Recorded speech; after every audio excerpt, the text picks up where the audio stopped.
El testamento de Juan Gabriel. La herencia maldita.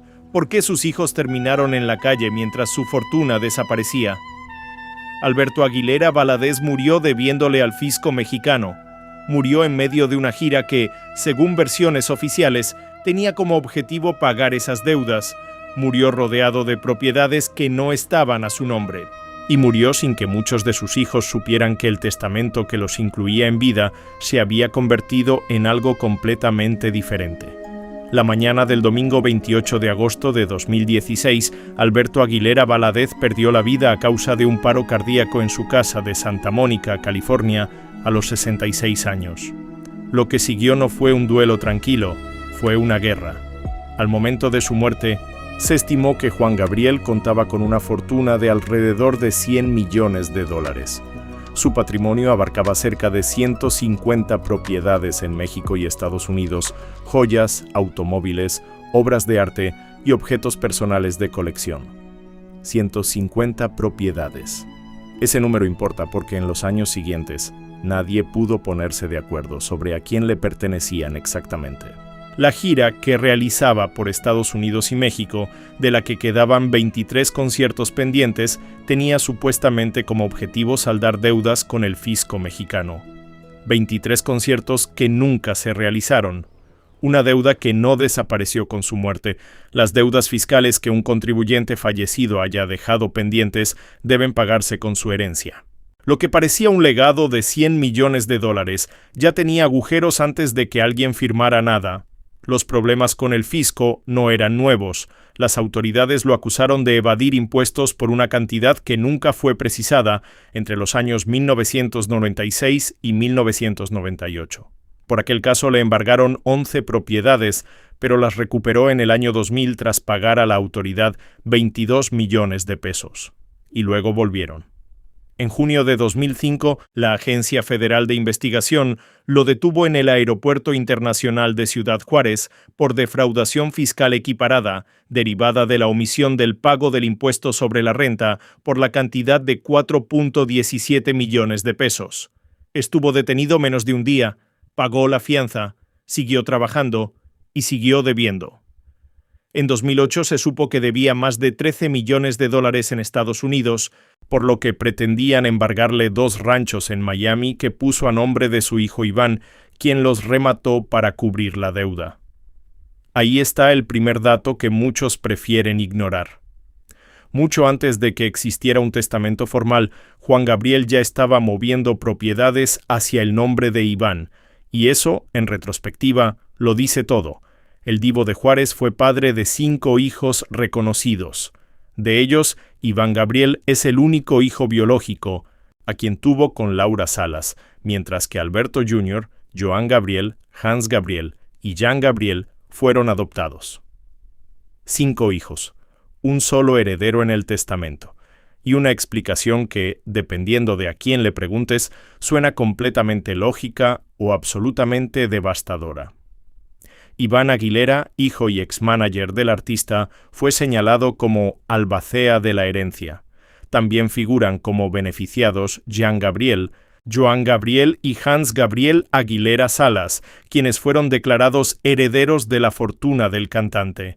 En tanto, Alberto Aguilera Jr. quedó fuera del testamento. Alberto Aguilera Jr., el primogénito adoptivo, excluido, sin nada. La relación de Juan Gabriel con su hijo mayor, Alberto Aguilera Jr., quien había sido detenido por conducir ebrio, posesión de marihuana y portación de arma de fuego, siempre fue muy problemática. Años antes de su muerte, el Divo de Juárez se había distanciado de él a raíz de la muerte de su hijo y único nieto, Héctor Alberto, en el año 2012 a los 23 años, víctima de una sobredosis. El nieto muerto. El padre distanciado, el abuelo que no lo perdonó, y un testamento firmado en junio de 2014, 2 años después de ese entierro, pero la exclusión de Alberto Jr. era solo el principio del problema. Lo que nadie anticipaba era la escala de lo que vendría después, porque el testamento no solo definía quién heredaba, también ignoraba a personas que llevaban años viviendo de lo que Juan Gabriel les había prometido en vida. Silvia Urquidi, ex representante y amiga del cantante, tenía en su poder propiedades que Juan Gabriel le había pedido recuperar tras un embargo de Hacienda en el año 2000. Al morir Juan Gabriel, Urquidi se negó a entregar esas propiedades a Iván Aguilera, heredero universal. Su argumento era que no eran propiedades del cantante, eran suyas, que habían llegado a un acuerdo que solo ellos dos conocían. Cuando se le cuestionó la procedencia del dinero con el que las adquirió, Urquidi respondió: «Teníamos una sociedad. Si él no lo dijo en vida, yo no tengo por qué decirlo después de muerto, y los únicos que lo sabemos somos él y yo». El muerto no podía contradecirla. Esa es la trampa perfecta. Las 13 propiedades se encontraban en Torreón, Coahuila, San Miguel de Allende, Guanajuato y Ciudad Juárez, Chihuahua. 3 estados, 13 inmuebles y una batalla legal que se extendió por 6 años. Finalmente, el abogado Guillermo Pous confirmó que ganó el litigio. A Urquidi se le ordenó dejar de ostentarse como propietaria y entregar la posesión de los bienes en un plazo de 5 días, bajo la amenaza de solicitar el auxilio de la fuerza pública. Pero mientras esa guerra se libraba en los juzgados, otra se desarrollaba en Michoacán. Pablo Aguilera, el último hermano vivo de Juan Gabriel, vivía en el rancho del cantante ubicado en el municipio de Parácuaro, Michoacán, donde ambos nacieron.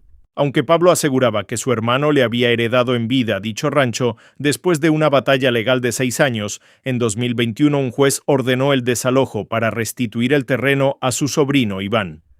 El hermano del artista más famoso de México, desalojado del rancho donde nació, por orden judicial, 6 años después de la muerte de su hermano, Pablo llegó a decir: «El día en que me digan que hay que entregarlo, pues hay que entregarlo. Yo estoy aquí porque Alberto hizo esto». No hubo negociación, no hubo compensación pública, solo una orden y una puerta cerrada. Mientras tanto, los hijos que probaron ser sangre de Juan Gabriel no corrieron mejor suerte.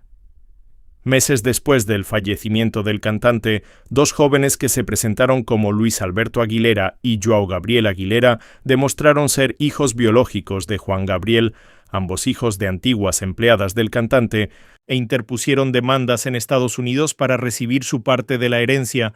Se hicieron las pruebas de ADN, las pasaron, y aún así perdieron. Todas las demandas presentadas por Joao en contra de Iván en los estados de Florida y California fueron desestimadas a favor de Iván. Ser hijo biológico no fue suficiente. El testamento era claro. La sangre no valía lo que valía el papel firmado. Silvia Urquidi aseguró que los hijos biológicos del cantante estaban pasando por una situación económica muy difícil. Los hijos que la sangre reconoció, pero el testamento ignoró, quedaron sin nada, sin propiedades, sin regalías, sin participación en el legado de uno de los artistas más prolíficos de la historia de la música en español. Juan Gabriel fue responsable de al menos 1.800 canciones. 1.800 composiciones generando regalías constantemente, plataformas de streaming, reediciones, documentales, licencias comerciales. El dinero no dejó de fluir con su muerte. Su obra sigue generando regalías constantes a través de plataformas de streaming, reediciones discográficas y documentales sobre su vida. Todo ese ingreso, concentrado en manos de un solo albacea. Juan Gabriel confiaba en que su hijo Iván, quien había estudiado administración de empresas, sería el más adecuado para salvaguardar su patrimonio, que incluía propiedades, una vasta fortuna y los derechos sobre su material, nombre e imagen. Esa fue la justificación pública, un hombre preparado para administrar el dinero. Y durante años, Iván Aguilera hizo exactamente eso, hasta que los propios abogados que lo ayudaron a conservar ese legado se volvieron contra él. El abogado Juan Rodríguez Alanís explicó que Iván Aguilera adeuda una cifra millonaria por los servicios brindados para la adjudicación de la herencia y por defensa en los procesos legales que otros hijos de Juan Gabriel iniciaron. Señaló que durante el tiempo que Iván ha fungido como albacea, ha incumplido con el inventario de inmuebles. El heredero que no inventarió los bienes que heredó. El albacea que no pagó a quienes lo protegieron legalmente, en caso de perder el proceso iniciado por sus abogados, Iván ya no podría manejar las cuestiones monetarias de la herencia, valuada en un estimado de $30 millones, y además tendría que recurrir a otra defensa en caso de que se determine una reevaluación del juicio testamentario. $30 millones. Ese es el número que los abogados manejaban en 2024. No los 100 millones que se estimaron al momento de la muerte, 30. En 8 años, entre deudas fiscales, batallas legales, propiedades en disputa y honorarios no pagados, el patrimonio visible se redujo a menos de un tercio de lo que alguna vez se anunció. Joan Gabriel, otro de los hijos adoptivos, también ha tenido una vida complicada. En noviembre de 2021 ingresó por la fuerza a casa de su madre y golpeó en repetidas ocasiones a su hermano Jean. La familia que Juan Gabriel construyó con tanto cuidado, fracturándose desde adentro, no por falta de dinero sino por demasiado. Lo que queda es esto: un hombre que vendió más de 100 millones de discos a lo largo de su carrera, que llenó el Palacio de Bellas Artes y estadios en toda América, que compuso canciones que llevan décadas sonando en bodas y funerales y radios de cocina en toda Latinoamérica. Ese hombre dejó detrás de sí un testamento que desató conflictos en 3 países, desalojó a su propio hermano, excluyó a sus hijos biológicos y terminó enfrentando a su único heredero legal contra los abogados que lo pusieron en ese lugar. Las deudas fiscales estimadas alcanzaban los 100 millones de pesos, según el SAT, en 2016. La gira que debía saldarlas nunca terminó. Los 23 conciertos que faltaban quedaron suspendidos para siempre, y la fortuna que tenía que sobrevivir generaciones lleva años siendo devorada por los mismos tribunales que se suponía debían protegerla. Nadie en esta historia está completamente limpio, nadie asumió responsabilidad sin que la justicia se los exigiera. Y el hombre cuya música unió a millones de personas dejó tras de sí una familia incapaz de ponerse de acuerdo sobre qué le pertenece a quién. Ese es el testamento real del Divo de Juárez, no el documento firmado en junio de 2014, el que se escribió en los juzgados, en las órdenes de desalojo, en las pruebas de ADN ignoradas y en los honorarios sin pagar. Ese es el legado que nadie quiso heredar.